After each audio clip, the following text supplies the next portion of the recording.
Do not let any grandmaster or master fool you into thinking that you do not need opening preparation or opening theory. If you want to play chess competitively, then yes, you do need an opening strategy. There's nothing wrong with opening theory. The problem comes when chess players have already studied theory and then fail to understand the purpose of it. The purpose of opening theory is to guide you, is used as a guiding tool. That's why it's important to know your pawn structures. Look at the position on the board. White has checkmate in 3 ways. So where did black go wrong? This is where I'm going to let the masters take over. In this Rossolimo structure, white chose a slow positional system with pawn to d3 followed by knight on b to d2. Fight! Embrace the fury! The fight is for control over d4 and e5 squares, which is why you see white's bishop on b5 putting pressure on knight c6, one of the defenders of d4 and e5. So in order to gain more control over these squares, black captures on c6 and then plays the pawn to e5.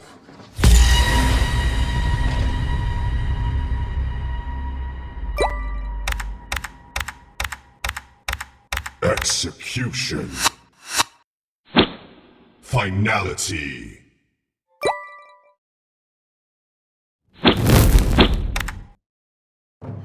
Okay, next master. Black's idea in this position is to play the knight to b3 to pressure either b6 or c5.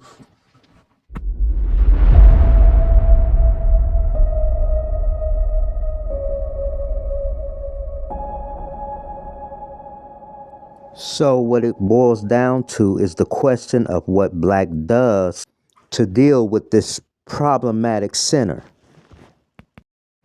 So can another master give the exact details of what happened? Black's idea was to play the pawn to d5 in order to lock the center, play the pawns to the light squares to try to create a barricade. But also after these moves, after b6, white challenged black's b pawn by playing the pawn to a5. After a5, knight e7, bishop g5, and rook a7. Okay, stop right there and let another master explain what the problem was with black's method in dealing with this center. White was very direct and very active in challenging black's pawns in the center and had already coordinated his knights, queen, his bishops, and his rook. So let's backtrack a little bit. Pawn to e5, supported by the knight, and after d5, now notice the knight on d2 will move so that the bishop on c1 can be developed. Pawn to a4 was played in order to grab queenside space, and after knight b3, white follows up with playing the bishop to g5. Piece coordination. And notice how white's knights on f3 and b3 covers d4. So d4 is coming next. And after d4, the knight on b3 may be able to go to the c5 square. Okay, and now the question, what was wrong with black's method in dealing with this center? In this particular defense for black, black was too passive, lost tempi as a result by unnecessary pawn advances and rook shuffling.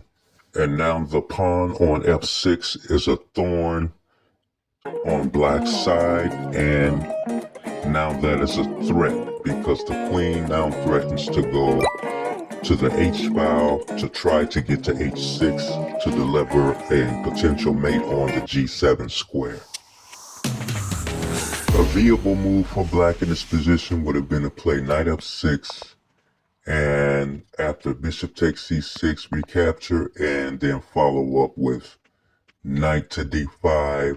For example, knight f6, capture on c6, pawn to d5, and then knight d5 by black.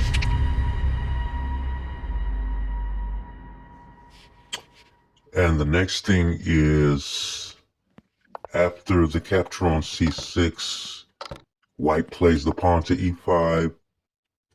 The move was to capture the pawn instead of advancing. Okay, before we close, let me give my 2 cents. The Sicilian defense, B30, Eco, Rossolimo Attack. So what we're going to do is see how black could have avoided such terrible loss.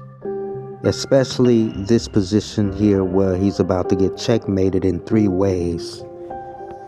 Unnecessary weaknesses on both the queen side and the king side on black's behalf. Remember that in closed structures, advantages are accumulated gradually. So there is a formula. And what is that formula for black? That formula is quick king side castling while aiming for king side.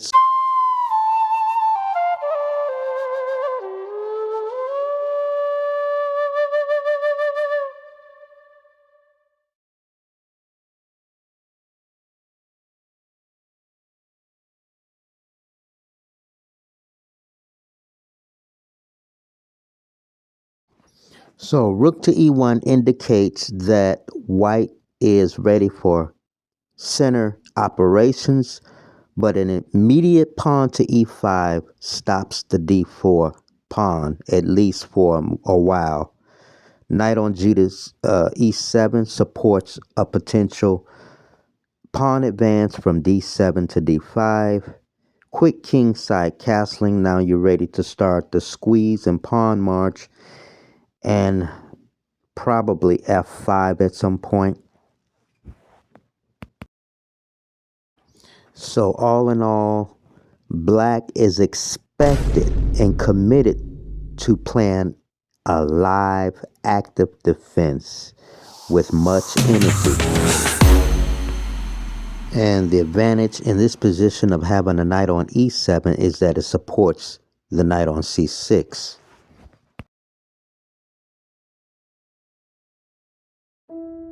Now, and I'm going to conclude this video with this last example, how to continue from this position. It says queen c7, bishop there, rook b8, knight f1, pawn to b5, bishop a2, knight d8, h4, a5, and now the pawn march is on the queen side, b3, capture, knight e6, knight g5, knight f4, a4, h6, knight retreats. Continue. Now here I want you to notice how black is slowly squeezing space on the king side while keeping the queen side under control. Very active defense. The knight drops back to e6. Knight e3, rook a7, trades, knight c4, Savagery. bishop, queen d7. Execution. And notice how white's king side is becoming more and more loose.